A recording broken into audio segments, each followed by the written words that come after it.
Perkenalkan, kami dari kelompok 4 IT Governance and Security.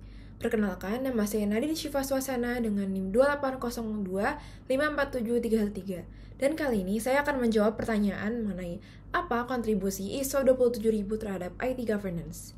Jadi, ISO 27000, khususnya ISO 27001 dan ISO 27002 memberikan kerangka kerja yang kuat untuk manajemen keamanan informasi dalam IT Governance. Secara teori, standar ini membantu organisasi dalam mengidentifikasi, mengelola, dan mengurangi resiko keamanan informasi melalui pendekatan sistematis. ISO 27001 fokus pada implementasi Sistem Manajemen Keamanan Informasi atau ISMS. Sementara, ISO 27002 memberikan panduan praktis untuk mengelola aspek-aspek keamanan seperti kontrol akses, keamanan fisik, dan manajemen insiden. Dalam praktiknya, banyak organisasi menggunakan ISO 27000 untuk memastikan bahwa data mereka aman dari ancaman cyber. Misalnya, sebuah perusahaan finansial dapat menerapkan ISO 27001 untuk melindungi data nasabah dari kebocoran atau serangan hacker. Dengan melakukan penilaian risiko secara berkala dan menerapkan kontrol yang sesuai, perusahaan tersebut dapat meminimalkan risiko keamanan dan memastikan kepatuhan terhadap regulasi seperti GDPR. Secara argumentatif, ISO 27000 sangat penting karena memberikan struktur yang jelas dan diakui secara internasional untuk mengelola keamanan informasi. Hal ini tidak hanya meningkatkan kepercayaan pelanggan dan mitra bisnis, tetapi juga membantu organisasi dalam menghadapi tuntutan hukum terkait keamanan data. Dengan demikian, ISO 27000 tidak hanya melindungi aset informasi, tetapi juga mendukung keberlanjutan bisnis. Nah, ISO 27000 juga mendorong budaya keamanan informasi di seluruh level organisasi, dari manajemen hingga staf operasional, sehingga menciptakan lingkungan yang lebih aman dan terkendali. Perkenalkan, nama saya Nadia Evania dengan NIM 28025478894. Saya akan menjawab soal nomor 2, yaitu apa kontribusi kualitas ISO 9000 pada tata kelola IT. Yang pertama, ada peningkatan kualitas layanan IT. Dengan menerapkan prinsip-prinsip ISO 9000, organisasi dapat meningkatkan kualitas layanan IT mereka. Ini termasuk proses yang lebih baik untuk manajemen industri dan manajemen perubahan, dan manajemen konfigurasi yang semuanya penting untuk memastikan bahwa layanan IT memenuhi kebutuhan bisnis. Yang kedua, fokus pada kepuasan pelanggan. ISO 9000 menekankan pentingnya kepuasan pelanggan. Dalam konteks IT, ini berarti bahwa layanan dan produk IT harus dirancang dan dikirimkan dengan mempertimbangkan kebutuhan dan harapan pengguna akhir, sehingga meningkatkan nilai bisnis dari investasi IT. Selanjutnya, ada manajemen resiko. ISO 9000 membantu organisasi mengidentifikasi dan mengelola resiko yang terkait dengan kualitas. Dalam tata kelola IT, ini berarti resiko yang terkait dengan keamanan informasi, ketersediaan sistem, dan kepatuhan terhadap peraturan dapat dikelola dengan lebih efektif. Selanjutnya, ada kepatuhan dan audit. ISO 9000 menyediakan kerangka kerja untuk kepatuhan terhadap standar dan regulasi. Ini memudahkan organisasi untuk mempersiapkan audit internal dan eksternal, termasuk audit tata kelola IT dan memastikan bahwa mereka memenuhi persyaratan hukum dan regulasi yang berlaku. Dan yang terakhir, ada peningkatan efisiensi dan pengurangan biaya. Dengan menerapkan prinsip-prinsip ISO 9000, organisasi dapat mengidentifikasi dan menghilangkan pemborosan, meningkatkan efisiensi operasional, dan mengurangi biaya yang terkait dengan layanan IT. Nama saya Jeneta Pasaribu dengan NIM 2805431 akan menjawab give comparison between ISO 9001, ISO 27000, and ISO 38500. Secara teori, ISO 901 ini merupakan standar internasional di bidang sistem manajemen mutu. Suatu lembaga atau organisasi yang telah mendapat akreditasi atau pengakuan dari pihak lain independen ISO tersebut dapat dikatakan telah memenuhi persyaratan internasional dalam hal sistem manajemen mutu produk jasa yang dihasilkan. Untuk ISO 27000 atau keluarga ISO atau AIC 27000 juga dikenal sebagai keluarga standar ISMS, ISO 27K atau seri ISO 27000 terdiri dari standar keamanan informasi yang diterbitkan bersama oleh International Organization for Standardization atau ISO dan International Electrotechnical Commission atau IEC. Lalu untuk ISO 38500 adalah standar internasional untuk tata kelola perusahaan teknologi informasi, dan memberikan panduan bagi mereka yang memberi nasihat, menginformasi atau membantu direktur tentang penggunaan teknologi informasi atau TI yang efektif dan dapat diterima dalam organisasi. Lalu secara praktiknya, ISO 901 memantau proses untuk memastikan efektivitasnya, menyimpan catatan proses bisnis yang memadai, memeriksa hasil produksi untuk mengetahui adanya cacat, dan mengambil tindakan perbaikan yang tepat bila diperlukan. Secara berkala meninjau proses individual dan sistem mutu keseluruhan untuk efektivitasnya. Dan yang terakhir, memfasilitasi proses perbaikan berkelanjutan. Untuk ISO 27000, memberi perusahaan melindungi atau membantu perusahaan melindungi aset, informasi penting dari ancaman cyber atau internal, termasuk pelindungan data, pelanggan informasi bisnis, dan informasi karyawan. Meningkatkan kepercayaan pelanggan dan mitra bisnis terhadap pengelolaan keamanan informasi perusahaan, membantu perusahaan memastikan kepatuhan terhadap peraturan keamanan informasi, dan mengurangi risiko denda atau sanksi hukum. Dan yang terakhir menunjukkan bahwa perusahaan memiliki pengelolaan keamanan informasi yang efektif dan profesional.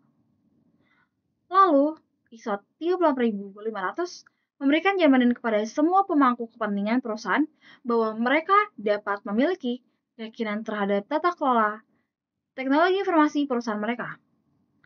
Lalu menginformasikan dan membimbing manajer senior dalam mengatur penggunaan TI di organisasi mereka.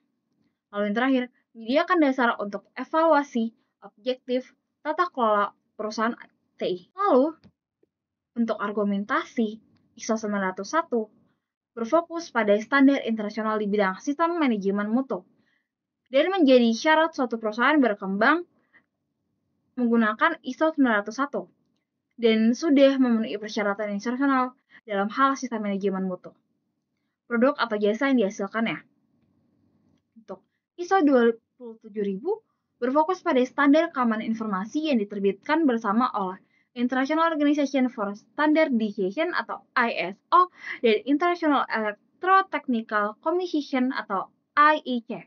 Karena di era digital semakin berkembang, keamanan informasi menjadi salah satu prioritas utama. Untuk ISO 38500 berfokus pada standar internasional untuk tata kelola perusahaan teknologi informasi di perusahaan dan bermanfaat untuk menambah kinerja organisasi dan meningkatkan tata kelola proyek, serta meminimalkan risiko IT. Lalu, jika ditanya, apakah ketiga-tiganya ini ada yang lebih baik? Jawabannya tidak, karena mereka membutuhkan satu sama lain untuk melengkapi suatu sertifikasi di suatu perusahaan. Jadi, tidak ada yang lebih baik dan tidak ada yang lebih buruk. Semuanya sama saja dan mereka ada fungsinya tersendiri, fungsinya tadi kegunaannya masing-masing. Jadi mereka digabungkan untuk menjadi kolaborasi, bukan untuk menjadi saingan. Lalu untuk penutup atau tambahannya, yaitu ISO 901 menerapkan ISO 901 dalam konteks TI, melibatkan penetapan kebijakan mutu, pemantauan dan pengukuran kinerja TI, serta upaya terus-menerus untuk perbaikan. Ini tidak hanya menciptakan dasar untuk kualitas, tapi juga membangun jembatan antara manajemen mutu dan tata kelola TI. Untuk ISO 27000, di Indonesia penggunaan ISO 27000 Family di standar kunci dalam ISO 27000 Family, yaitu ISO atau AIC 27001, yang menjadi standar utama dalam ISO 27000 Family. Standar ini membantu organisasi mengidentifikasi resiko, menetapkan kontrol keamanan, dan menjaga kerahasiaan, integritas, serta ketersediaan informasi. Lalu yang terakhir, ISO 38500. Menerapkan ISO 38500 memerlukan komunikasi efektif antara eksekutif, manajer TI, dan pemangku kepentingan lainnya. Ini melibatkan penetapan peran dan tanggung jawab yang jelas, pengembangan strategi TI yang sejalan dengan visi perusahaan dan pemantauan terus-menerus untuk memastikan keselarasan. Terima kasih. Halo, perkenalkan nama saya Aulia Liu Adisti dengan NIM 280255085. Di sini saya akan menjelaskan tentang pertanyaan di session 8, yaitu How can an enterprise effectively balance the cost of risk mitigation with the potential impact of identified risk? Yaitu, menurut teoretikalnya, pada KOSO IRM, manajemen risiko harus diintegrasikan ke dalam strategi dan operasi perusahaan. Ini untuk menekankan pentingnya risk appetite atau jumlah risiko yang bersedia diterima perusahaan dalam mencapai tujuannya. Dengan mendefinisikan risk appetite, perusahaan tuh bisa dapat memprioritaskan risiko yang berada di luar ambang batas ini dan mengalokasikan sumber daya secara tepat.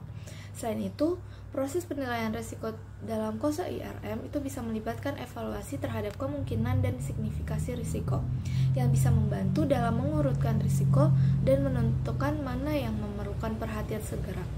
Kerangka ini juga bisa menyarankan perusahaan untuk mempertimbangkan inherent risk atau risiko yang sebelum kontrol diterapkan dan residual risk atau risiko yang tersisa setelah kontrol diterapkan. Perspektif ganda ini juga bisa memastikan bahwa biaya mitigasi dipertimbangkan terhadap dampak potensi risiko.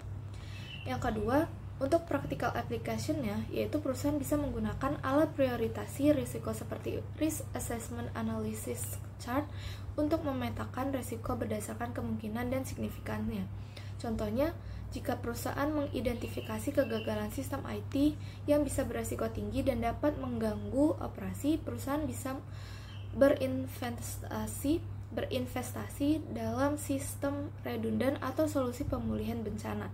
Meskipun langkah-langkah ini mahal, namun dampak potensial dari kegagalan sistem seperti kehilangan pendapatan, kerusakan reputasi, dan denda regulasi bisa membenarkan pengeluaran tersebut. Selanjutnya, untuk argumennya yaitu perusahaan harus menyadari bahwa tidak semua risiko itu bisa dihilangkan, atau terlalu banyak juga mitigasi risiko bisa menyebabkan biaya yang berlebihan yang dapat menghambat inovasi dan pertumbuhan.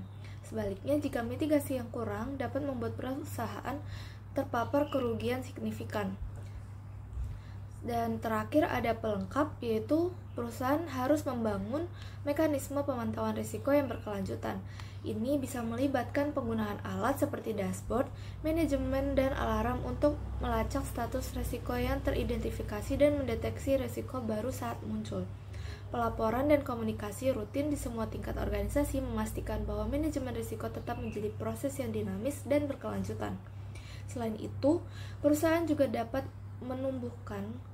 harus bisa menumbuhkan budaya sadarnya risiko di mana karyawan semua tingkat didorong untuk mengidentifikasi dan melaporkan risiko. Pergeseran budaya ini juga bisa membantu dalam deteksi dini dan mitigasi risiko, mengurangi biaya dan dampak dari ancaman potensial. Sekian dari saya, terima kasih. Lalu yang keempat ada risk acceptance, yaitu menerima risiko.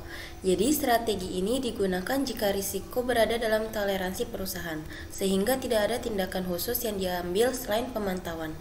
Nah, implementasinya yaitu sebuah startup menerima kemungkinan kegagalan dalam produk baru karena sumber daya yang terbatas untuk mitigasi risiko. Lalu selanjutnya ada argumen. Di sini saya memiliki pendapat, jadi risk avoidance bisa menghilangkan ancaman tetapi dapat menghambat peluang bisnis. Lalu risk reduction efektif tetapi membutuhkan investasi dalam teknologi atau kebijakan baru. Lalu risk sharing mengurangi beban tetapi tidak menghilangkan risiko sepenuhnya.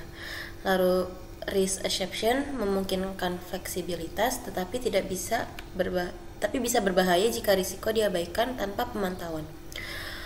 Lalu pemilihan strategi manajemen risiko harus disesuaikan dengan tingkat risiko yang dapat diterima oleh organisasi.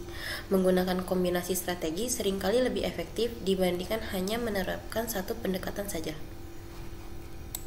Perkenalkan, nama saya Nailah Putri dengan NIM 280556051. Jadi di sini saya akan menjawab pertanyaan tersebut.